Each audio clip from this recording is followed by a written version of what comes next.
علی بھائی پہلا سوال بہت ہی کریٹیکل ہے۔ 12 جنوری 2020 کو جیو نیوز کے پروگرام جرگا میں مشہور صحافی سلیم صافی کو انٹرویو دیتے ہوئے آپ کے ممدوح استاد اور بزرگ جناب جاوید احمد غامدی حافظہ اللہ تعالیٰ نے بالآخر اس حقیقت کا اعتراف کر ہی لیا کہ خلفائے راشدین رضی اللہ تعالیٰ عنہم کے بعد بنو امیہ کے بادشاہ حضرت معاویہ بن ابی سفیان رضی اللہ تعالیٰ عنہ نے اپنے دور ملوکیت میں اسلامی نظام حکومت کو نقصان پہنچایا۔ علی بھائی سے پوچھ کر بتائیں کہ غامدی صاحب کے خیالات میں اتنی بڑی تبدیلی کے پیچھے آپ کی غامدی صاحب سے 30 دسمبر 2019 کو ہونے والی میٹنگ کا اثر تو نہیں؟ آپ کے جواب کا شدت سے انتظار ہے۔ جزاک اللہ خیر و احسن الجزا۔ اس قسم کے کئی سوالات ہمیں موصول ہوئے تھے، اس میں سے ایک ماڈل کوسچن ہم نے لے لیا۔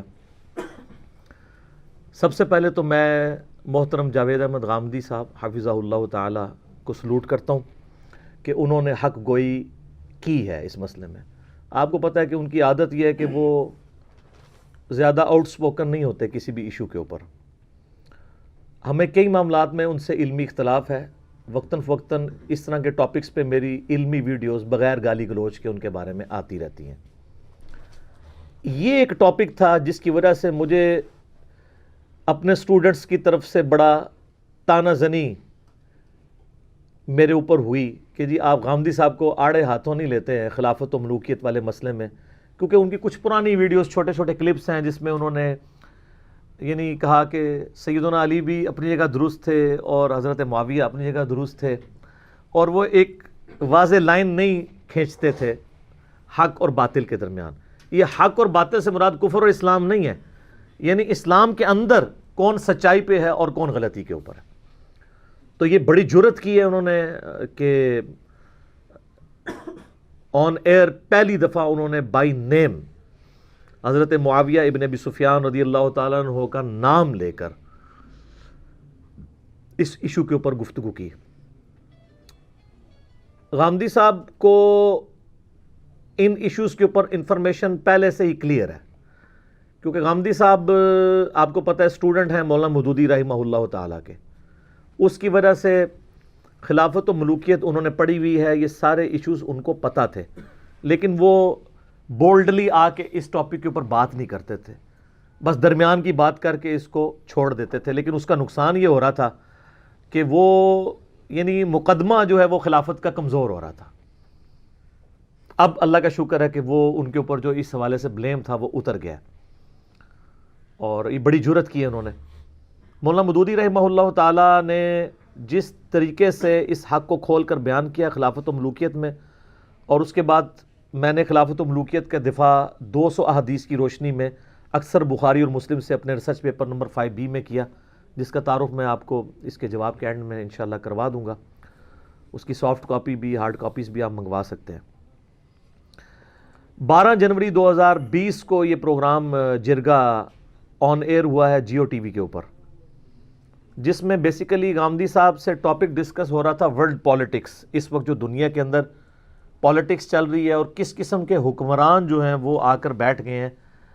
یعنی امریکہ جیسے ملک کے اندر جہاں پہ رول آف لا ہے، آئین کی پاسداری ہے، بیسک ہیومن رائٹس ہیں، تمام مذاہب کے لوگوں کو ایکولی ٹریٹ کیا جاتا ہے، اس طرح کے ماحول کے اندر ایک بڑا فنڈامنٹلسٹ قسم کا آرتھوڈاکس کرسچن، یہودی نما کرسچن ٹرمپ حکمران بن گیا، جو وہاں کے جو اوریجنل رہنے والے امریکنز ہیں ان کی سپورٹ سے اوپر آیا۔ اسی طریقے سے آپ کے پڑوسی ملک انڈیا کے اندر بھی ایک آرتھوڈاکس جو ہندوازم چل رہا تھا اس کا ایک ریپریزنٹیٹو مودی ان پہ مسلط ہوا ہے، اور اس دن سے جو انڈیا کے ماتھے کا جھومر تھا سیکولرزم، جس کو بڑا فخریہ بیان کرتے تھے، اس کو داغ لگ گیا۔ تو یہ پوری دنیا کے اندر یہ جو تبدیلی آ رہی ہے، اس کے پیچھے ریزنز کیا ہیں؟ کیونکہ غامدی صاحب پولیٹیکل سائنس، فلسفی، ان سارے ٹاپکس پہ انہوں نے ڈگریز کی ہوئی ہیں، ماسٹر ڈگریز ہیں ان کے پاس، اس کو ڈسکس کر رہے تھے، اور اس میں انہوں نے ایگزامپل کے طور پہ اسلامک ہسٹری کو بھی ڈسکس کیا کہ یہ کچھ اسلام کی ہسٹری میں بھی ہو چکا ہے کہ نبی صلی اللہ علیہ وآلہ وسلم جب دنیا میں تشریف لائے اس وقت قبائلی تعصب بڑے عروج پہ تھا. نبی علیہ السلام کی دعوت کی برکت سے وقتی طور پہ وہ تعصب دب گیا. تو غامدی صاحب یہ بتانا چاہ رہے تھے کہ یہ بیسک ہیومن رائٹس یا اس طریقے سے سیکولرزم، یہ ساری چیزیں جب ابھر کے سامنے آتی ہیں تو اس کی وجہ سے جو نظریاتی قسم کے لوگ ہوتے ہیں وہ وقتی طور پہ دب جاتے ہیں. وہ نظریہ جس نظریے کو وہ درست سمجھ رہے ہوتے ہیں اس کی روب کی وجہ سے اور پبلک میں ایکسیپٹنس کی وجہ سے. لیکن جیسے ہی موقع ملتا ہے نا وہ سر اٹھاتے ہیں، جس طرح امریکہ میں ٹرمپ نے سر اٹھایا ہے اور انڈیا میں مودی نے. تو انہوں نے اگزامپل دیتے ہوئے کہا کہ اسی طریقے سے اسلامک ہسٹری میں بھی عرب ملکوں میں جو قبائلی تعصب تھا، اس کی بنیاد پہ لڑنا، ایک دوسرے سے حسد کرنا، ایک دوسرے کو نیچے دکھانا، یہ چیزیں اسلام کی برکت سے دب گئیں. اور جب تک نبی علیہ السلام دنیا میں موجود تھے، بخاری مسلم میں کئی ایک واقعات رپورٹ ہوئے ہیں کہ وہ جاہلانہ ایٹیچیوڈ نیو مسلمز کی طرف سے سامنے آیا تو نبی علیہ السلام نے اس کو دبایا اور آپ کی ایک شخصیت کے روب کی وجہ سے وہ دب گیا. وہ آج میرا ٹاپک نہیں بننا، میں کئی ایک واقعات بیان کر سکتا ہوں بخاری مسلم سے. لیکن نبی علیہ السلام کے جانے کے بعد خلافت علی منہاج النبوہ بھی اس معاملے کو کسی حد تک تو لے کے چلی. لیکن اس کے بعد صلح حسن کے بعد 41 ہجری میں جب حضرت معاویہ رضی اللہ تعالیٰ عنہ برسر اقتدار آئے تو چونکہ وہ بھی ایک خاندان کے ریپریزنٹیٹیو کے طور پہ تھے بنو امیہ کے، اور غامدی صاحب نے اس گفتگو میں 2 دفعہ نام لیا کہ بعد میں خلفائے راشدین کے بعد بنو امیہ کی ملوکیت میں وہ ساری خرابیاں آ گئیں جس طرح کے آج مودی اور ٹرمپ آئے ہوئے ہیں، کیونکہ یہ بیسک وہاں کے رہنے والے لوگوں کی ریپریزنٹیشن ہے. اس کی وجہ سے جو اصل تعلیمات ہیں وہ دب گئی ہیں. انڈیا کا یہ چہرہ تو نہیں تھا جو آج مودی دکھا رہا ہے. کتنی اقوام وہاں پہ آباد ہیں، لیکن اب ہندوؤں کے علاوہ باقیوں کا رہنا مشکل ہو گیا ہوا ہے. اسی طریقے سے وہاں پہ بھی جب انہوں نے 2 دفعہ لفظ یوز کیا بنو امیہ، لیکن تیسری دفعہ ان کی زبان سے نکل ہی گیا حضرت معاویہ رضی اللہ تعالیٰ عنہ. سلوٹ ہے سر. اب آپ کو جو کچھ بعد میں بھگتنا پڑے گا وہ تو ایک علیحدہ بات ہے، لیکن ظاہر ہے وہ اس سے بڑی چیزوں کے اوپر بھگت رہے ہیں تو اس کے مقابلے پہ چھوٹی چیز ہے. اس میں تو ہمارے جیسے لوگوں کی سپورٹ بھی ان کو حاصل ہوگی کہ انہوں نے حق گوئی کا حق ادا کیا ہے. اب رہا کہ اس کا کریڈٹ میں بالکل لینے کے لیے تیار نہیں ہوں. جس کا کریڈٹ ہے انڈائریکٹلی تو ضرور کسی حد تک وہ دنیا میں جہاں بھی قرآن کی کوئی آواز اٹھی ہوئی ہوتی ہے نا، اس کو ڈیپ ڈگ کریں نا تو اس کی روٹس غامدی صاحب کے ذریعے یا ڈاکٹر اسرار کے ذریعے یا ڈاکٹر ذاکر نائک کے ذریعے الٹیمیٹلی ہوتی ہوئی یا ڈاکٹر فرحت ہاشمی کے ذریعے مولانا مودودی تک پہنچتی ہیں. کیونکہ ڈاکٹر فرحت ہاشمی کے جو والد تھے وہ جماعت اسلامی کے سرگودا کے امیر تھے. ڈاکٹر اسرار صاحب خود ڈائریکٹ شاگرد ہیں مودودی صاحب کے، غامدی صاحب خود ڈائریکٹ شاگرد ہیں مودودی صاحب کے. تو دنیا میں قرآن کی آواز، اور اسی طریقے سے دنیا میں جب سیدنا علی کی حقانیت کے اوپر یا خلافت و ملوکیت کے حوالے سے جنگ جمل، صفین، نہروان کے اوپر آپ اگر کوئی اس کو ڈیپ ڈگ کریں نا تو اس وقت پریزنٹ ورلڈ کے اندر اس کے آپ کو تانے بانے یا تو مولانا مودودی تک جا رہے ہوں گے یا مولانا اسحاق صاحب تک یا اس حقیر تک آ رہے ہوں گے. تو وہ انڈائریکٹلی تو ضرور پہنچ رہے ہوتے ہیں. اس کا کریڈٹ میں دیتا ہوں ہمارے بڑے قریبی دوست بھی ہیں افتخار سندھو صاحب، جنہوں نے یہ 30 دسمبر 2019 کی ملاقات ارینج کروائی تھی لاہور کے اندر، جس کی پوری رودات میں نے ویڈیو میں سنائی ہے، وہ آپ نے سن لی ہوگی. بڑی بینیفیشری ہے، وہ ضرور سنیں جو ٹاپکس 1 to 1 ان سے ڈسکس ہوئے. اچھا، اس وقت میرے دل میں ایک الگ تھا کہ میں خلافت و ملوکیت والا ٹاپک بھی ان سے ڈسکس کروں، لیکن موقع نہیں ملا. تو ہوا یہ کہ جب ہم واپس آئے نا تو کچھ دنوں کے بعد مجھے افتخار صاحب کی کال آئی. آپ وہ تصاویر میں بھی دیکھیں گے کہ یعنی سینٹر میں غامدی صاحب بیٹھے ہوئے، ایک طرف سٹیج کے اوپر میں تھا اور ایک طرف افتخار صاحب بیٹھے ہوئے تھے. تو انہوں نے مجھے کال کی، میں جنازہ پڑھنے کے لیے جا رہا تھا، ابھی 15 منٹ باقی تھے. تو میں نے کہا میرے پاس ٹائم ہے تو بات کر لیتے ہیں. انہوں نے کہا آج میں نے غامدی صاحب سے ملنا ہے. تو یار منو بڑا وٹ ہے اندروں، یہ پنجابی میں گفتگو بھی کر لیتے ہیں. میں نے یعنی مجھے اندر سے بڑا قلق ہے. میں نے غامدی صاحب سے خلافت و ملوکیت کا ایشو ڈسکس کرنا ہے کہ کیوں نہیں برملا سیدنا علی کی حقانیت کے اوپر یہ بات کرتے ہیں اور کیوں گول مول الفاظ میں بات کرتے ہیں. تو کچھ ایک انہوں نے ٹپس مجھ سے لیے. ان کو خیر ماشاءاللہ اس ٹاپک کے اوپر اپنی ینگ ایج سے معاملات کلیئر ہیں. خود وہ پولیٹیکل سائنس کے اسٹوڈنٹ ہیں، قانون کے اسٹوڈنٹ ہیں، ہسٹری کے اسٹوڈنٹ ہیں, ان تینوں فیلڈز کے اندر پنجاب یونیورسٹی سے انہوں نے ماسٹر ڈگریز بھی کی ہوئی ہیں, اور ان کو اپنے گھر سے بھی اس طرح کا ماحول ملا کہ یہ سارے ایشوز ان کو کلیئر تھے. تو غامدی صاحب سے ان کی بہت پرانی دوستی ہے, ایجڈ بھی ہیں, فرینکنس بھی ہے, بولڈلی بول بھی سکتے ہیں. میں تو ظاہر ایک رکھ رکھاؤ کے ساتھ ہی بات کرتا ہوں, حالانکہ غامدی صاحب اس کا برا نہیں مانتے اگر کوئی شخص بولڈلی گفتگو کرے. تو مجھے کہتے ہیں آج میں ملنا ہے انہوں نے کچھ چیزاں میں نے ڈسکس کی ان سے, وہ چلے گئے ان کے پاس. اب یہ تو پوری تیاری کر کے گئے تھے, انہوں نے جاتے ہی جب بات شروع کی نا تو غامدی صاحب نے پتا کیا کہا؟ غامدی صاحب نے کہا وہ صحیح بخاری میں حدیث ہے نا 2812 کہ عمار کو ایک باغی جماعت قتل کرے گی, عمار ان کو اللہ اور جنت کی طرف بلائے گا, وہ جماعت دوزخ کی طرف بلائے گی. تو مجھے پتہ ہے یہ بات کہ حضرت علی کی جماعت جنت کی طرف بلانے والی ہے اور دوسری وہ ہے. اور پھر ساتھ ہی یہ مجھے افتخار سندھو صاحب نے پھر فون کر کے پوری ڈیٹیل بتائی, اور پھر میں نے ان کو کہا کہ ہمیں سوال آنا شروع ہو گئے ہیں. اور اچھا وہ ڈیٹیل بعد میں اس طرح بتائی کہ وہ سلیم صافی کا پروگرام ریکارڈ ہوا اور رات کو ہی مجھے نا میسج آنے شروع ہو گئے کہ جناب وہ تو غامدی صاحب نے تو کام ڈال دیا ہے. تو وہ میں نے پھر سندھو صاحب کو فون کیا, میں نے کہا جناب یہ تو کلپ دیکھیں, کلپ دیکھا, پھر انہوں نے مجھے پوری روداد سنائی کہ اس کے پیچھے ہوا کیا تھا, اور وہ میں آپ کو سنانے لگا ہوں. اس پروگرام کی ریکارڈنگ سے چند گھنٹے پہلے سندھو صاحب ان کے پاس گئے اور انہوں نے اس طرح یہ باتیں کی. تو انہوں نے ایک تو پہلے بخاری کی حدیث عمار کے قتل والی سنائی, اس کے بعد انہوں نے کہا وہ مسلم شریف میں 4776 نمبر حدیث ہے کہ تمہارے چچا کا لڑکا معاویہ کہتا ہے ہم لوگوں کو ناحق قتل کریں اور حرام طریقے سے ان کا مال لوٹیں, جبکہ اللہ سورہ نساء کی آیت نمبر 29 میں کہتا ہے کہ آپس میں ایک دوسرے کو قتل مت کرو اور حرام طریقے سے مال ہڑپ نہ کرو, تو ہم کیا کریں؟ تو سیدنا عبداللہ ابن عمر بن عاص نے اپنا سر جھکا لیا, تھوڑی دیر خاموشی کے بعد کہا کہ معاویہ کی اطاعت کرو ان کاموں میں جس میں وہ اللہ کی طرف تمہیں بلاتا ہے, اور جس میں اللہ کی نافرمانی کا کہے تم اس کی نافرمانی کرو. یہ صحیح مسلم میں ہے. تو ان کا مجھے پتہ ہے ان کے دور ملوکیت میں جو کچھ ہوا ہے. پھر غامدی صاحب نے ایک بڑا تلخ جملہ بولا, انہوں نے کہا کہ یہ اہل حدیث حضرات اور دیوبندی اور بریلوی مجھے تو کہتے ہیں منکرین احادیث میں سے ہے, یہ منکر حدیث ہے. منکرین تو جمع کا سیکھا ہے, منکر احادیث ہے. تو یہ حدیثیں وہ کیوں نہیں مانتے ہیں جو بخاری مسلم میں ہے؟ مجھے تو کہہ رہے ہیں. تو وہی بات جو میں بھی کہتا ہوں کہ اہل حدیث ہونے کا مطلب صرف بخاری مسلم سے رفع الیدین کی حدیثیں لینا نہیں ہے, آل امیہ کو کنڈیم کرنے والی حدیث لینا بھی تو اہل حدیث ہونا ہے نا. افتؤمنون ببعض الکتاب وتکفرون ببعض, علماء یہود والا کردار. تو غامدی صاحب نے نا ان کو اس معاملے میں کہا کہ یار میرے پیچھے تے پے ہوئے ہو, اہل حدیثوں کیوں نہیں پوچھتے؟ باقی جو میرے خلاف فتوے چڑھا رہے ہیں کہ میں حدیثوں کو نہیں ماننے والا, یہ مانتے ہیں نا حدیث کو.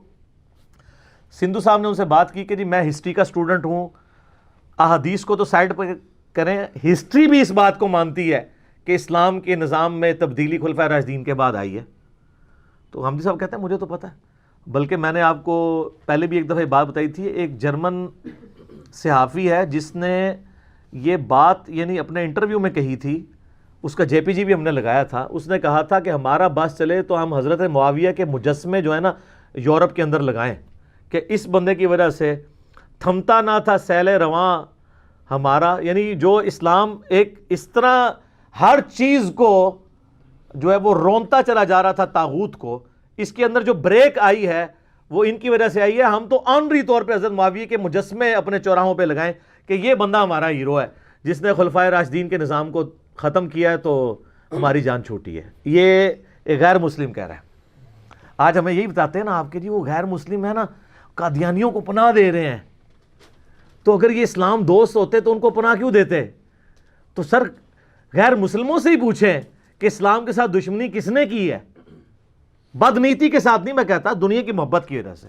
یہ تو میرے اس کے اوپر ریکارڈنگ موجود ہے, بخاری مسلم میں حدیث ہے. نبی علیہ السلام فرمایا اپنی وفات سے 1 مہینے پہلے خطبہ دیا تھا آپ نے, اور خطبہ کہاں دیا؟ غزوہ احد کے شہداء کے قبرستان میں جا کے, اور وہاں جا کے آپ نے خطبہ دیا. عقبہ بن عامر کے الفاظ ہیں بخاری مسلم میں کہ آخری دفعہ ممبر پہ میں نے نبی علیہ السلام کو دیکھا. ممبر آپ نے مسجد میں نہیں لگوایا, قبرستان میں. روضہ شریف سے مسجد نبوی سے تقریباً سمجھ لیں 4 کلومیٹر دور ہے, تاکہ لوگوں کو عبرت ہو. آپ فرمایا لوگوں میں تمہارا پیش رو ہوں اور ان قریب تم اپنے رب سے ملنے والے ہو. مجھے یہ تو خطرہ نہیں ہے کہ تم میرے بعد شرک کرنے لگو یا تم بھوکے مرو. البتہ مجھے یہ خطرہ ضرور ہے کہ تم میرے بعد دنیا کی محبت میں گرفتار ہو کے ایک دوسرے کو قتل کرو گے اور اسی طریقے سے تباہ و برباد کر دیے جاؤ گے جس طرح اگلے لوگ تباہ و برباد کر دیے گئے. تو سر یہی ہو گیا. اور کیا حکمت تھی, قبرستان میں خطبہ دیا عبرت کے لیے, اور دوسرا اس میں ایک اشارہ تھا, اور اس میں یہ بھی الفاظ ہیں کہ شہدائے احد پہ آپ نے دوبارہ نماز جنازہ 8 سال کے بعد پڑھی. اشارہ یہ تھا کہ احد کے میدان میں ہی, پوائنٹ ٹو بی نوٹڈ, احد کے میدان میں ہی دنیا کی محبت کی وجہ سے پیغمبر موجود ہیں, پھر بھی اللہ تعالیٰ نے مسلمانوں کی فتح کو شکست میں بدل دیا, اور اس چیز کا لحاظ نہیں کیا کہ میں پیغمبر کی وجہ سے ہی چھوڑ دوں ان کو, کہ یار چلو پیغمبر موجود ہیں. تو جب پیغمبر دنیا میں نہیں رہیں گے اور پھر کوئی دنیا کی محبت کا شکار ہوگا, اس کو کیسے بینیفٹ مل سکتا ہے؟ جب پیغمبر کی دعاؤں کا حصہ موجود ہے, پیغمبر دنیا میں موجود ہیں اور مسلمانوں کو فتح مل گئی احد کے میدان میں, لیکن کچھ لوگوں نے نبی علیہ السلام کی نافرمانی کی, کس وجہ سے؟ وہ درہ چھوڑ دیا مال غنیمت کی وجہ سے, تو اللہ تعالیٰ نے کوئی لحاظ نہیں کیا.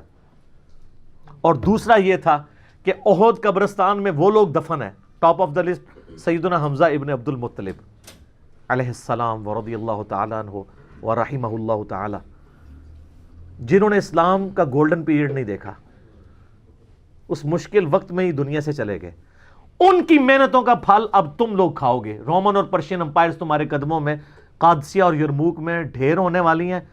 تو یہ وقت یاد رکھنا کہ جنہوں نے پھل کھانا تھا نا, وہ تو آخرت کی زندگی میں چلے گئے. اب ان کی محنتوں کا پھل جو تم بعد والے لوگ کھاؤ گے نا, تو اس وقت یہ چیز یاد رکھنی ہے تم نے کہ اصل زندگی آخرت کی زندگی ہے.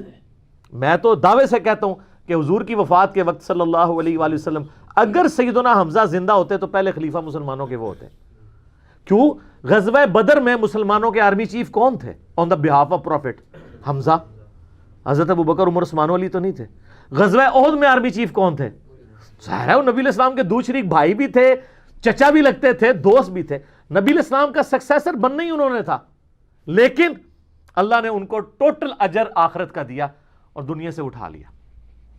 میں اب گھنٹوں اس کے اوپر بول سکتا ہوں, ایک دردناک ٹاپک ہے. ضمناً ایک بات آئی تو میں نے عرض کر دی. تو وہ سندھو صاحب نے جب ان سے ڈسکشن کی نا کہ ہسٹری بھی سپورٹ کرتی ہے اس بات کو, جو کچھ خلافت ملوکیت میں بدلی ہے, انڈیپینڈنٹ سورس ہے. اگر کسی کو احادیث سے چڑھ ہے نا, حالانکہ حدیث تو زیادہ مضبوط ریکارڈ ہے, کیونکہ احادیث میں ہزاروں لوگ ایک بندے کے بارے میں روایت کرتے ہیں, اور تاریخ میں ایک بندہ اکیلے بیٹھ کے ہزاروں لوگوں کے بارے میں لکھتا ہے. اس میں تو حکمران اپنی بھی تاریخ لکھوا لیتے ہیں, بنو امیہ اور بنو عباس, بعد اب با ملاحظہ ہوشیار, لکھ دو ہم یہ تھے. تلوار ہے نا. لیکن محدثین جو ہیں وہ تو اللہ سے ڈرنے والے لوگ تھے. تو احادیث تو اس کو زیادہ مضبوط کرتی ہیں, مقدمے کو تاریخ بھی کرتی ہے.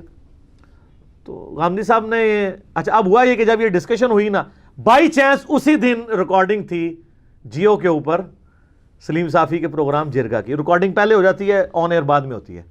اب وہ غامدی صاحب کے دماغ میں تازہ تازہ پورے دن کی ڈسکشن تھی, اور وہ ڈسکشن کم از کم 2 گھنٹے کی تھی. تو جب بندے کی تازہ تازہ ڈسکشن ہو, پھر اسی دن دوسرا کو ٹاپک آئے, تو وہ دماغ زبان سے باہر نکل ہی جاتی ہے. وہ اس وجہ سے نکل گئی. پہلی 2 دفعہ تو انہوں نے کنٹرول کیا, بنو امیہ بنو امیہ, جسے ہم بھی کبھی کنٹرول کرتے ہیں آل امیہ بول دیتے ہیں, تو ہمارے آڈینس کو پتہ چل جاتا ہے کہ آل امیہ سے مراد کون ہے. تو وہاں انہوں نے 2 دفعہ بنو امیہ بولا, اور تیسری دفعہ انہوں نے کہہ دیا حضرت معاویہ. ویسے غلطی سے رضی اللہ عنہ کہنا وہ بھول گئے تھے, تو اس کو آپ نے گستاخی نہیں لینا, وہ روانگی میں ایسے ہو جاتا ہے. صرف درود شریف کا پروٹوکول ہے کہ آپ نے ضرور کہنا ہے اللہم صلی علی محمد وعلی آل محمد.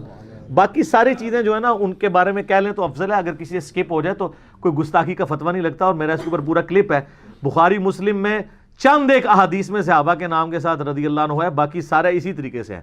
ان ابی ہریرہ قال ان عائشہ قالت قال رسول اللہ صلی اللہ علیہ وآلہ وسلم. یہ خام خواہ انڈیا پاکستان بنگلہ دیش میں لوگوں نے تماشا بنایا, میرا اس پہ کلپ بھی ہے, رضی اللہ عنہ پہ دھوکہ, وہ آپ دیکھ لیں. عربی کتابوں میں اور لکھا ہوتا ہے, ترجمہ ساتھ وہ انہوں نے پتہ نہیں کہاں کہاں لگایا ہوتا ہے, آپ کے ساتھ بھی رضی اللہ عنہ لگایا ہوتا ہے.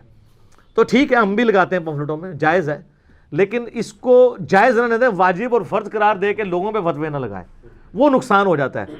جب آپ ایک مقدمہ کھڑا کرتے ہیں نا, پھر وہ بات پھر بدعت کی کیٹیگری میں چلی جاتی ہے, کیونکہ دین نے جو چیز واجب قرار نہیں دی آپ خود سے واجب قرار دے دیں, تو وہ بھی دین میں ایک نئی چیز داخل کر کے آپ لوگوں کو اس کا مجبور بنا رہے ہیں کہ لوگ اس کو ضرور فالو کریں. تو یہ بیسیکلی اس کے پیچھے وہ دن کی نشست تھی افتخار سندھو صاحب کی, اور اس کا کریڈٹ انہی کو جاتا ہے.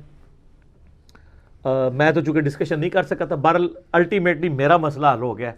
میرے پیچھے جو آپ لوگ توپوں کا رخ کیے بیٹھے تھے نا کہ جی گاندھی صاحب کے خلاف کلپ ریکارڈ کرائیں, انہوں نے یہ کہہ دیا یہ کہہ دیا, میرے خیال ہے اب اس ویڈیو کے بعد اب اس چیز کی ضرورت نہیں رہی ہے کہ اب ہم اس معاملے میں کو کریں. جب انہوں نے کھول کے ایک چیزوں کو بیان کر دیا ہے تو اب بعض لوگوں کی عادت ہوتی ہے, وہ کہتے ہیں نہیں اب کوئی سخت لفظ استعمال کیے جائیں, تو ان کی تو طبیعت میں نہیں. قادیانیوں کے بارے میں وہ دیکھ لیں, وہ کہتے ہیں میں ان کے عقیدے کو کفر سمجھتا ہوں لیکن میری جورسڈکشن نہیں ہے کہ میں ان کو کافر کہوں. البتہ عقیدہ کفری ہے ان کا, وہ ایک سٹیپ کو آگے نہیں جاتے.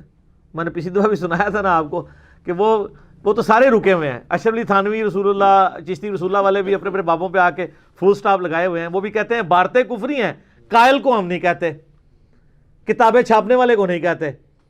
تو ٹھیک ہے, اگر کسی کی مرضی ہے کہ وہ ایک خاص لمٹ کو کراس نہیں کرنا چاہتا, ہم اس کو, بل میں چونکہ ہر معاملے میں آؤٹ سپوکن ہوں تو اس معاملے میں میں آؤٹ سپوکن ہو کے چیزوں کو بول دیتا ہوں تاکہ کوئی بالکل گیا گزرا بندہ بھی ہے نا اس کو بات سمجھ آ جائے. اچھا, اب یہ جو ڈاکٹر اسرار صاحب نے بات کی نا نظام حکومت کی تبدیلی کی, یہ سیم بات جو غامدی صاحب نے کی ہے ڈاکٹر اسرار صاحب نے بھی کی ہوئی ہے. ڈاکٹر اسرار صاحب رحمہ اللہ تعالیٰ کی آپ اگر پرانی آڈیو ریکارڈنگز کچھ ویڈیوز ہیں نا, اس میں انہوں نے بڑا دفاع کرنے کی کوشش کی ہے امیر شام کا, لیکن اپنی وفات سے آلموسٹ 5 سال پہلے ان کی کتاب 2005 میں آئی تھی. ان کی وفات ہوئی 14 اپریل 2010 کو. 2005 میں کتاب آئی تھی, ان کی تقریر ہی ریٹن فارم میں تھی, پاکستان میں نظام خلافت کیا, کیوں اور کیسے. اس میں انہوں نے خود مانا ہے کہ حضرت علی کے خلاف حضرت معاویہ کی جنگ یہ ایک قبائلی تعصب کا نتیجہ تھا. اب یہ وہی الفاظ ہیں, قبائلی تعصب تھا جو نبی علیہ السلام کی دعوت کی وجہ سے دب گیا. ورنہ بنو امیہ کب چاہتے تھے کہ پیغمبر بنو ہاشم میں آئے, ان کی تو خواہش تھی ہمارے اندر آئے. وقتی طور پہ دب گیا, لیکن جیسے ہی موقع ملا وہ اس نے اپنا سر اٹھایا. تو یہ ڈاکٹر اسرار صاحب بھی اپنی وفات سے پہلے مان کے گئے ہیں. لہٰذا بعض جو شیعہ ڈاکٹر اسرار صاحب کے بارے میں یعنی زبان درازی کرتے ہیں کہ وہ معاذ اللہ کو ناسبی تھے یا کوئی وہ حضرت علی سے بغض رکھتے تھے, یہ بالکل جھوٹ بات ہے, ایسا نہیں تھا. ورنہ وہ یہ بات لکھ سکتے تھے, پاکستان میں نظام خلافت کیا, کیوں اور کیسے, آپ کتاب پڑھ لیں, اس میں کلیئر کٹ مانا ہے. تو میرے دونوں شیخین جو ہیں, ویسے کئی ایک شیخین ہیں, یہ دو ذرا پڑھے لکھے شیخین اس فیلڈ میں, غامدی صاحب اور ڈاکٹر اسرار صاحب رحمہ اللہ, اور دوسری طرف مولانا اسحاق صاحب اور شیخ زبیر رضوی صاحب رحمہم اللہ اجمعین. تو وہ بھی شیخین ہیں, وہ دوسرے والے شیخین ہیں. تو یہ سب کے سب اس ٹاپک کے اوپر متفق تھے, اور یہ ٹاپک ایسا ٹاپک نہیں ہے جو یعنی سنی شیعہ کے اختلاف کا ٹاپک ہے اس حوالے سے کہ ہم وہ اس کے اور وہ ہمارے. یہ اولو العلم قائما بالقسط والا ٹاپک ہے, انصاف پہ قائم رہتے ہوئے, اور اس کو سپورٹیو احادیث بھی ہیں. فی البدی میں گھنٹوں بول سکتا ہوں اس کے اوپر. اس میں جو مسند احمد میں ایک حدیث ہے جو مشکات المصابیح کے اندر بھی موجود ہے, ڈاکٹر اسرار صاحب بھی اکثر وہ حدیث بیان کیا کرتے تھے. حضرت حذیفہ ابن یمان جو رازدار رسول تھے, جن کو نبی علیہ السلام نے منافقین کے نام بتائے تھے, وہ یہ حدیث روایت کرتے ہیں کہ میں نے حکمرانوں سے متعلق نبی علیہ السلام کا ایک خطبہ سنا تھا, اور حضرت نعمان ابن بشیر رضی اللہ تعالیٰ عنہ حضرت حذیفہ سے یہ خطبہ بیان کرتے ہیں کہ نبی علیہ السلام نے فرمایا کہ اللہ تعالیٰ جب تک چاہے گا نبوت تم میں باقی رہے گی, یعنی میرا وجود, پھر اللہ جب چاہے گا مجھے اٹھا لے گا, اور میری وفات کے بعد خلافت علی منہاج النبوہ قائم ہوگی, اور وہ بھی اس وقت تک رہے گی جب تک اللہ تعالیٰ چاہے گا. پھر اللہ تعالیٰ اس خلافت علی منہاج النبوہ کو بھی اٹھا لے گا, اور پھر ملکن عاضن, اور ڈاکٹر صاحب یوں کرتے ہوتے تھے, کاٹ کھانے والی ملوکیت, یعنی ہر دشمن کو کاٹنے والی, فریڈم آف ایکسپریشن ختم, جو ہمارا مخالف ہے کاٹ دیں گے اسے, وہ تم پہ مسلط ہو جائے گی. پھر اللہ تعالیٰ اس کو بھی اٹھا لے گا, اور پھر جابر حکمران تم پر آ جائیں گے. پھر اللہ جب تک چاہے گا ان کو رکھے گا, پھر ان کو بھی اٹھا لے گا, اور اس کے بعد پھر خلافت علی منہاج النبوہ قائم ہوگی, الٹیمیٹلی امام محمد مہدی کی. یہ اس میں موجود نہیں ہے, لیکن اتنے الفاظ ہیں کہ خلافت قائم ہوگی. باقی حدیث اس کو سپورٹیو ہے, امام مہدی پہ میری الگ سی ویڈیوز موجود ہیں. تو خلافت راشدہ 30 سال، اس کے بعد کاٹ کھانے والی ملوکیت جو بنو امیہ اور بنو عباس کی رہی، ایک دوسرے کو بھی کاٹتے رہے. اس کے بعد مسلمانوں پہ جابر حکمران مسلط ہوئے، کلونیل پاورز، جو آ کے زور 20ویں صدی میں ٹوٹا اور مسلمانوں کے ملک بنے. آج سے 100 سال پہلے مسلمانوں کے 57-58 ملک تو نہیں تھے، سب کچھ ہی ہڑپ کر کے تھے. جابر حکمرانوں کا اب زور ٹوٹا، اب اس نشت ثانیہ کا آغاز ہوا ہے. الٹیمیٹلی انشاءاللہ خلافت علی منہاج النبوۃ دوبارہ سے قائم ہوگی. اس کا وقت اور یہ صاحب سے پوچھ لیں، مجھے نہیں پتا، وہی اندازے لگاتے رہتے ہیں اور بڑے عرصے سے لگا رہے ہیں. اس طرح کے اندازے نہیں لگانے چاہیے. آپ ایک اسیسمنٹ دے سکتے ہیں، ضروری نہیں ہے. پھر لوگ مایوس ہوتے ہیں کہ یار یہ تو بات کی تھی. اور میں آپ کو بتاؤں قیامت کی نشانی ہے، 400 سال سے مسلمان پوری کر رہے ہیں، ابھی تک نہیں پوری ہو رہی. ہاں، آپ 400 سال پرانی ہمارے بزرگوں کی کتابیں اٹھائیں، وہ کہتے ہیں بس یہ 1000 سال ہی پورے ہونے تھے. تو سر اب 1441 ہجری آ گیا. تو ہوں کم از کم یہ تو منو کہ سارے بزرگ جڑے اٹکل پچو چلا کے گئے نے سب جھوٹے نکلے جے، تے ہوں والے بھی جھوٹے نکلن گے، وہ اللہ کو پتہ ہے. اعلیٰ حضرت نے جو سن بتایا امام مہدی کا 1837 ہجری، تو بریلویوں کے لیے خوشخبری ابھی 400 سال ہیں، کیونکہ 1441 چل رہا ہے. سب اندازے ہیں، کوئی ڈیفینیٹلی یہ چیز نہیں ہے، یہ اللہ کو پتہ ہے کب ہوگا. یہ میں ضمناً ایک بات اس میں نے کر دی. اچھا، یہ جو مسند احمد کی حدیث ہے، اس کی ڈیٹیلز آپ کو پھر جامعہ ترمذی میں، سنن ابی داؤد میں ملیں گی. اس میں تو تھا خلافت علی منہاج النبوۃ، اس کی ٹائم پیریڈ نہیں آیا تھا. ابو داؤد اور ترمذی میں یہ ہے، حضرت سفینہ نبی علیہ السلام کے آزاد کردہ غلام کہتے ہیں کہ نبی علیہ السلام نے فرمایا کہ میرے بعد خلافت علی منہاج النبوۃ 30 سال تک رہے گی، 30 ایئرس. اس کے بعد یہ ملوکیت میں بدل جائے گی. اور پھر حضرت سفینہ جو نبی علیہ السلام کے غلام ہے، وہ اپنے شاگرد سعید سے کہتے ہیں بیٹا گن، ابو بکر کے 2 سال، عمر کے 10 سال، عثمان کے 12 سال اور علی کے 6 سال. اور ان 6 سالوں میں 5.5 سال مولا علی کے ہیں اور 6 مہینے حسن ابن علی کے ہیں، وہ ایک ہی شمار ہوتے ہیں. یہ 30 سال پورے ہوئے. تو سعید تابعی کہتا ہے کہ یہ بنو امیہ، بنو زرقا، نیلی آنکھوں والے تو کہتے ہیں کہ مولا علی تو خلیفہ ہی نہیں ہے. اندازہ کرو. اب میں ان لوگوں سے پوچھتا ہوں جو کہتے ہیں کہ جی وہ امیر شام جو حضرت علی کو خلیفہ مانتے تھے، صرف قصاص عثمان کا مطالبہ کرتے تھے. یہاں تو واضح ہے حضرت علی کو خلیفہ بھی نہیں مانتے تھے. اور اس میں امام ابو داؤد نے یہ حدیث سنن ابی داؤد 4646 میں لکھا ہے، علی علیہ السلام کے بارے میں کہتے ہیں کہ علیہ السلام لکھا ہے.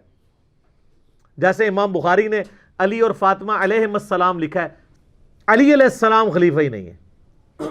اچھا، تو حضرت سفینہ کو غصہ آتا ہے، وہ کہتے ہیں ان کی پیٹھ سے یہ جھوٹ نکلا جہاں سے ہوا خارج کرتے ہیں. کتنے سخت، ان کو غصہ ہی اتنا آیا. اور پھر انہوں نے کہا کہ حال تو یہ ہے کہ بنو امیہ کی جو حکومت ہے یہ خود شریر ترین بادشاہت ہے. اب یہاں پہ معاملہ ایمبیگوس ہے کہ یہ انہوں نے حضرت معاویہ کی حکومت کو کہا یا بعد والی حکومتوں کو کہا. تو سر ایک حدیث کی تفسیر دوسری سے ہو جائے گی. اسی کا ایک طریق جو ہے وہ مسند ابی داؤد طیالسی کے اندر بھی موجود ہے. یہ سارے میں نے اپنے ریسرچ پیپر میں ڈالے ہوئے ہیں، اینڈ تے تم دسنا ہوا ریسرچ پیپر بھی. اس میں وہ کہتے ہیں کہ وہ جب یہ ساری بات ہوتی ہے نا کہ یہ تو جھوٹ بول رہے ہیں، اور پھر وہ تابعی پوچھتا ہے کہ پھر حضرت معاویہ کیا تھے، تو وہ کہتے ہیں وہ اسلام کے پہلے بادشاہ ہیں. یہی حدیث المصنف ابن ابی شیبہ میں اسی سند کے ساتھ آتی ہے. اور یہ جو سند ہے شیخ زبیر لیزئی، شیخ البانی، شیخ شعیب آرنوت، شیخ غلام مصطفیٰ ظہیر، ان سب لوگوں نے اس کی سند کو صحیح کہا ہوا ہے. یہ جو میں طریق بیان کر رہا ہوں، جتنے بھی طرق بیان کیے ہیں. مصنف ابن ابی شیبہ میں الفاظ ہیں کہ یہ سخت گیر بادشاہ ہیں بنو امیہ، اور ان کا پہلا بادشاہ معاویہ ہے. تو حضرت سفینہ نے بتا دیا یہ معاملہ کہاں سے سٹارٹ ہوا ہے، کلیئر کٹ. یہ سارے طرق میں نے ڈالے ہوئے ہیں ریسرچ پیپر کے اندر. تو یہ حدیث بالکل یعنی واضح ہے. ڈاکٹر اسرار صاحب یا غامدی صاحب نے جو کچھ بیان کیا ہے یہ احادیث سے سپورٹیو ہے. اب اس کی مثالیں اگر میں بیان کروں تو گھنٹوں چاہیے کہ کون کون سی مثالیں ہیں، وہ تو نہ ختم ہونے والی ہیں. وہ آپ ریسرچ پیپر پڑھیں گے تو آپ کو پتہ چل جائے گا. حصول برکت کے لیے اللہ نے بھی ہر چیز جوڑوں کی شکل میں بنائی ہے. تو 2 جوڑے میرے دماغ میں گھوم رہے ہیں، میں آپ کو بیان کر دیتا ہوں. دونوں صحیح بخاری سے، اور دونوں ہمارے ماموؤں کے بارے میں. وہ کہتے ہیں نا مامو خال المومنین. ایک مامو عبداللہ بن عمر اور دوسرے عبد الرحمن بن ابی بکر. سیدنا ابو بکر کا بیٹا اور سیدنا عمر کا بیٹا. آپ والے مامو نہیں، ہمارے والے جو مامو ہیں. اچھا، صحیح بخاری میں حدیث ہے 4108. تحکیم کے واقعے کے بعد جب حضرت معاویہ رضی اللہ تعالیٰ عنہ مدینہ شریف آتے ہیں تو یہ اس کا پس منظر ہے. حدیث یہاں سے سٹارٹ ہوتی ہے کہ حضرت حفصہ کہتی ہیں جو حضرت عمر کی بیٹی ہیں, ام المومنین ہیں, عبداللہ ابن عمر کی بہن ہے, کہ عبداللہ حضرت معاویہ آئے ہیں مدینے میں خطبہ دے رہے ہیں, تمہاری غیر موجودگی کو کہیں کوئی اس سے غلط رزلٹ نہ نکال لیا جائے, ظاہر ہے کوئی سازش تو نہ کر رہا ہو, تو تم جا کے اس خطبے میں بیٹھو. تو وہ اپنے بہن کے کہنے کے اوپر, جو ماں بھی لگتی ہے ام المومنین ہونے کی وجہ سے, وہ جاتے ہیں اس جا کے خطبے میں بیٹھتے ہیں. وہاں پہ حضرت معاویہ گفتگو کرتے ہوئے کہتے ہیں کہ تم میں سے جس کو خلافت کی خواہش ہے وہ اپنا سینگ اٹھائے, میں اس کے باپ سے بھی زیادہ خلافت کا حقدار ہوں. اچھا, اب یہ معاملہ ایمبیگوس ہے کہ یہ انہوں نے کس کو کہا ہے, تو جس نے بعد میں بولا ہے اسی کو کہا ہوگا. اسی حدیث میں آگے آتا ہے, حبیب بن مسلمہ تابعی کہتے ہیں عبداللہ بن عمر سے اس خطبے کے ختم ہونے کے بعد کہ جب یہ حضرت معاویہ یہ بات کر رہے تھے کہ جسے خلافت کی خواہش ہے اپنا سر اٹھائے, میں اس کے باپ سے زیادہ خلافت کا حقدار ہوں, تو آپ نے جواب کیوں نہیں اس کو دیا؟ ان کو کہنا چاہیے تھا کہ کیڑا میرے پہ انہوں کہہ رہے ہیں, انہی کے باپ کو کہہ رہے تھے. اور آپ کہتے ہیں جی قصاص عثمان تھا. قصاص عثمان وہ تو خلافت کا سیدھا سیدھا مطالبہ ہے. اب یہ ٹاپک اور طرف چل پڑے گا. عبداللہ بن عمر کہتے ہیں میں نے ارادہ کیا کہ میں اپنی گوٹ کھولوں, یوں کر کے بیٹھے تھے احتبا کر کے دونوں گھٹنوں کو لے کے, اور میں وہیں کھڑے ہو کے اس کو کہوں کہ تجھ سے زیادہ خلافت کا حقدار وہ ہے جنہوں نے اسلام کی خاطر تم باپ بیٹا کو مارا ہوا ہے. یعنی جب تم لوگ کافر تھے اور ہم لوگ مسلمان تھے, غزوہ احد میں, غزوہ خندق میں, غزوہ بدر میں ہم لوگ اسلام کی خاطر لڑتے تھے اور تمہیں مارا کرتے تھے, وہ تو ربو ہی آپ لوگوں کی زندگیاں بچ گئیں, تو آج تم لوگ آ کے ہمیں یہ باتیں کر رہے ہو. تو کہتے ہیں پھر میں فتنے اور خون ریزی کے ڈر سے خاموش ہو گیا, کیونکہ ملوکیت میں تو فریڈم آف ایکسپریشن نہیں ہوتی نا. تو پھر مجھے جنت کی نعمتیں یاد آ گئیں, تو میں نے اسی پہ اکتفا کر لیا.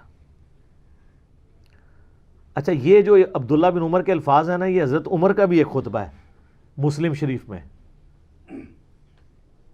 حضرت عمر رضی اللہ تعالیٰ عنہ نے ایک خواب دیکھا کہ ان کو ایک مرغے نے 3 ٹھونگے ماری ہیں.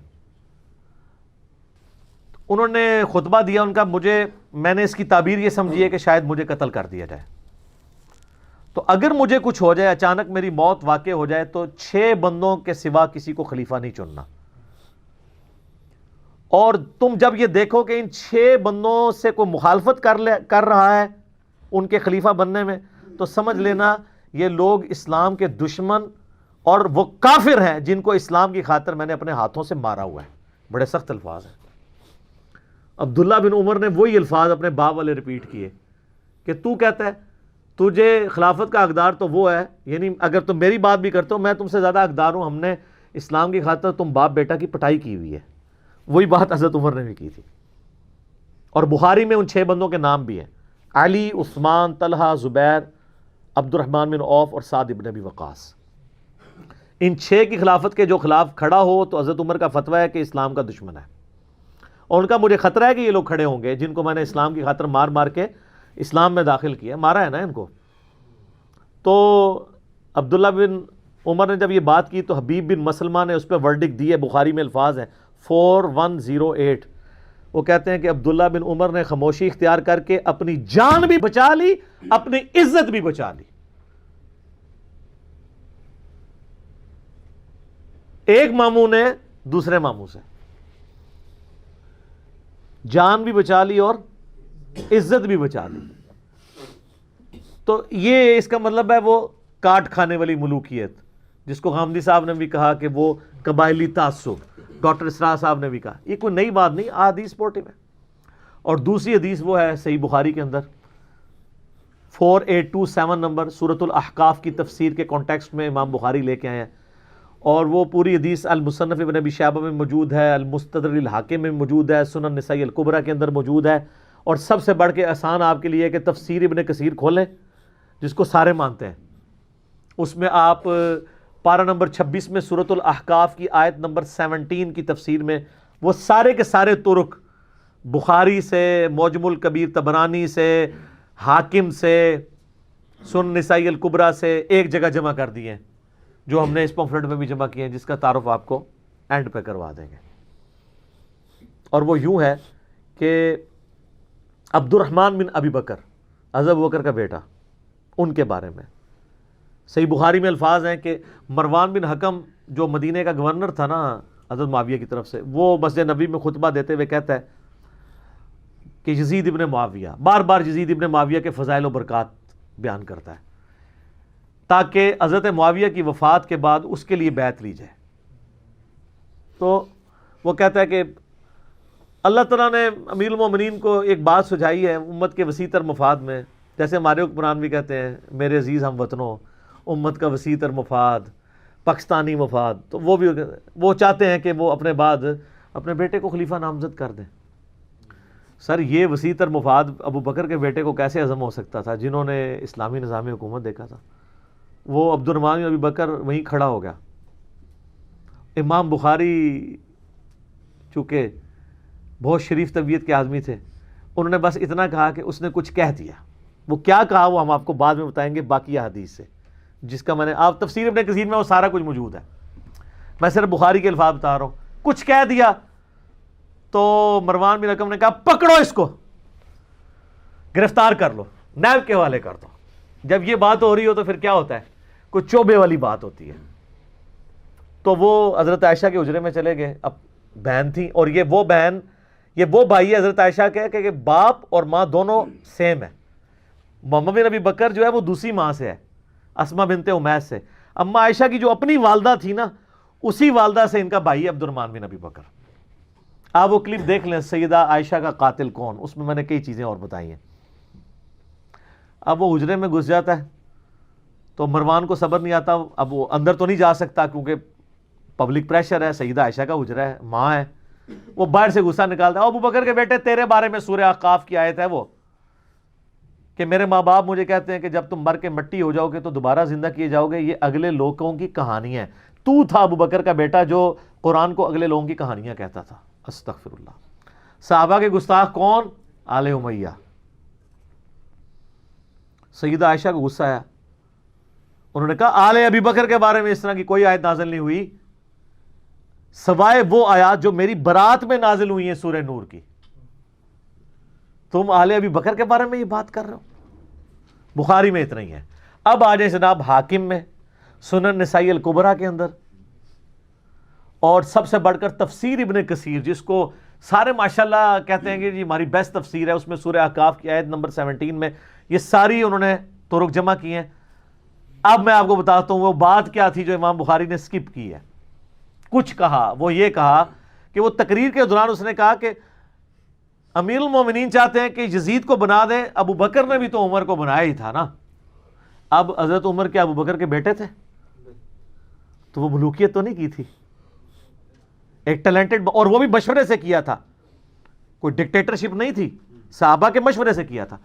تو ابو بکر کے بیٹے کو تو غصہ آنا تھا کہ مجھے تو نہیں میرے ابا جی نے بنایا, تو مثال جو ہے باپ بیٹے کی دے رہا ہے, اور کیا سوال گندم جواب چنا. تو وہاں پر کھڑے ہو کے عبد الرحمن بن ابی بکر, جو امام بخاری کہتے ہیں نا کچھ کہا, وہ الفاظ پھر حاکم کے اندر ہیں, سنن نسائی الکبریٰ میں, تفسیر ابن کثیر میں, کہ کہا کہ سیدھی طرح کہہ تیرا امیر المومنین معاویہ چاہتا ہے کہ کیسر و کسرا کے طریقے پہ چلے, ابو بکر اور عمر کے طریقے پہ نہیں. اب یہ بڑی سخت بات تھی, اس میں کہا گرفتار کر لو اسے. بالکل صحیح بات کی ہے لیکن گرفتار کر لو.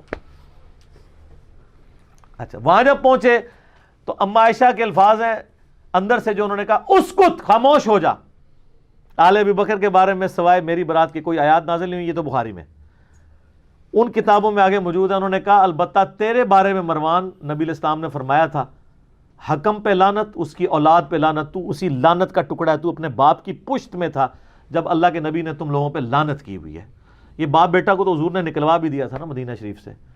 حضرت ابوبکر عمر کے دور میں حضرت عثمان نے بڑا زور لگایا کہ میرے رشتہ دار ہیں, ٹھیک ہو گئے, آپ قبلہ درست ہو گیا واپس, انہوں نے نہیں آنے دیا. پھر حضرت عثمان جو کہ خلیفہ بنے تو ان کو لے آئے, اور پھر یہی بندہ حضرت عثمان کی شہادت کا سبب بھی بن گیا. وہ اللہ نے بیلنس بھی کر دیا اس معاملے کو, داماد بھی بن گیا پھر مروان حضرت عثمان کا. تو اس میں یہ الفاظ موجود ہیں کہ تو اپنے باپ کی پشت میں تھا. یہ ساری احادیث میں نے ریسرچ پیپر میں بھی ڈالی ہوئی ہیں.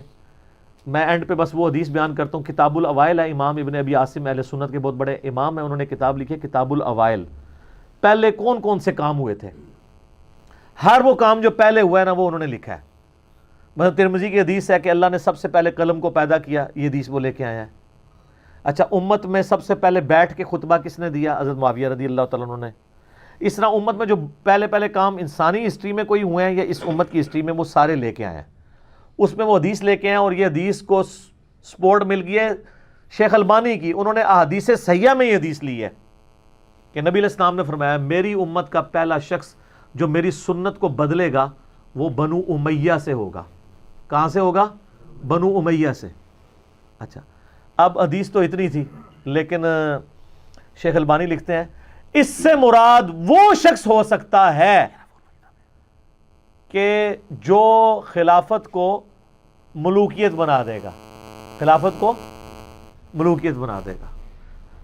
یہ بنو امیہ میں خلافت کو ملوکیت بنانے والا پہلا شخص کون ہے؟ حضرت عثمان تو نہیں ہے، کیونکہ حضرت عثمان کا بیٹا ابان تھا، انہوں نے اس کو خلیفہ نہیں بنایا. پھر کون ہے؟ تو البانی صاحب نے نام نہیں لکھا، بتا دیا کہ کون ہے. تو اس کی پریڈکشن پہلے ہی موجود تھی خلافت کو ملوکیت بنانے والی، کہ کون ہے؟ بنو امیہ سے ہوگا. اچھا لوگ بعض کہتے ہیں وہ جی مولا علی نے بھی تو اپنے بیٹے کو بنایا. نا سر، کدھر بنایا ہے؟ مسند ابی یعلا میں صحیح سند سے موجود ہے. مولا علی کو نے تقریر میں کہا تھا کہ میں تمہیں ویسے ہی چھوڑ کے جاؤں گا جس طرح رسول اللہ صلی اللہ علیہ وسلم، تم اپنا خلیفہ خود چننا. وہ بڑی لمبی حدیث ہے، میں نے اس میں ڈالی ہوئی ہے.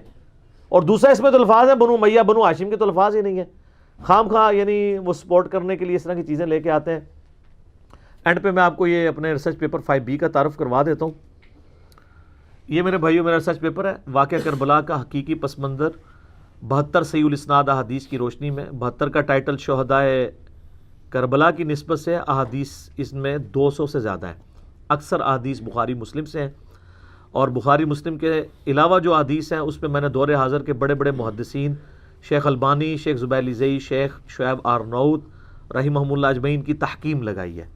اور یہ پمفلٹ جناب خلفۂ راشدین سے شروع ہوتا ہے، سیدنا عمر کی شہادت سے لے کر اس کے بعد پھر سیدنا عثمان کی شہادت کے اسباب کیا تھے، جنگ جمل، صفین، نہروان، صلح حسن، پھر حضرت معاویہ کا دور ملوکیت، یزید کا جو دور ملوکیت ہے وہ، پھر سیدنا حسین کی شہادت. یہ سارے ٹاپکس اس کے اندر میں نے کور کیے ہیں الحمدللہ. یہ آپ مفت PDF ڈاؤن لوڈ کر سکتے ہیں، عربی میں بھی، اردو میں بھی، انگلش میں بھی، ہندی میں بھی، ہماری ویب سائٹ ahlsunnatpak.com سے. اور اگر فری آپ کو اس کی ہارڈ کاپی چاہیے تو آپ رابطہ کریں. اور یہ فری میں ڈھاک کا خرچہ تو آپ کو دینا چاہیے نا میرے بھائی. آدھا کلو TCS کا خرچہ ذرا مارکیٹ سے پوچھ لیں، 350 روپیہ. ہم آپ کو TCS سمیت 300 کا یہ سارے ریسرچ پیپرز، 12 ریسرچ پیپرز جن میں سے 9 ریسرچ پیپرز ہیں اور 3 اذکار کارڈ ہیں، ہماری اکیڈمی سے آپ منگوا سکتے ہیں. صبح 9 سے 5 بجے تک ہماری اکیڈمی کا نمبر آن ہوتا ہے. بیچ میں نماز کی ٹائمنگ کے لیے وقتی طور پہ آف ہو جاتا ہے، لیکن ٹائمنگ یہی ہے. +923215900162 یہ ہماری اکیڈمی کا نمبر ہے. آپ رابطہ کریں، ہارڈ کاپیز آپ منگوا سکتے ہیں اس ریسرچ پیپر کی بھی اور باقی ریسرچ پیپرز کی بھی. ہم آج کی گفتگو کو کنکلوڈ کرتے ہیں وہ بڑے مشہور شعر کے اوپر کہ مرنے سے پہلے اے مسلمان کر لے اس پہ غور، کتابوں کا خدا اور ہے اور بابوں کا خدا اور ایک اور شعر بھی ہے کہ نام ہے وابی نام ہے بابی میں ہوں مسلم علمی کتابی. یہ علمی کتابی باتیں تھیں، کسی کو بری لگتی ہیں تو آپ کتابوں پہ غصہ کھائیں، بزرگوں پہ غصہ کھائیں، میرے پہ غصہ نہ کھائیں. ہم تو ڈاکیے ہیں، سچائی کی بات امت تک پہنچاتے ہیں. تو غامدی صاحب نے میرا مسئلہ حل کیا ہے. سر بڑی مہربانی، میرے سے بڑی مصیبت بنی سی، اور اب جو کچھ بھی ہو وہ ایک علیحدہ بات ہے. بل غامدی صاحب نے حق ادا کر دیا ہے اس سچائی کو بیان کرنے کا. جزاک اللہ خیرہ و احسن الجزا. ٹھیک ہوگا جی؟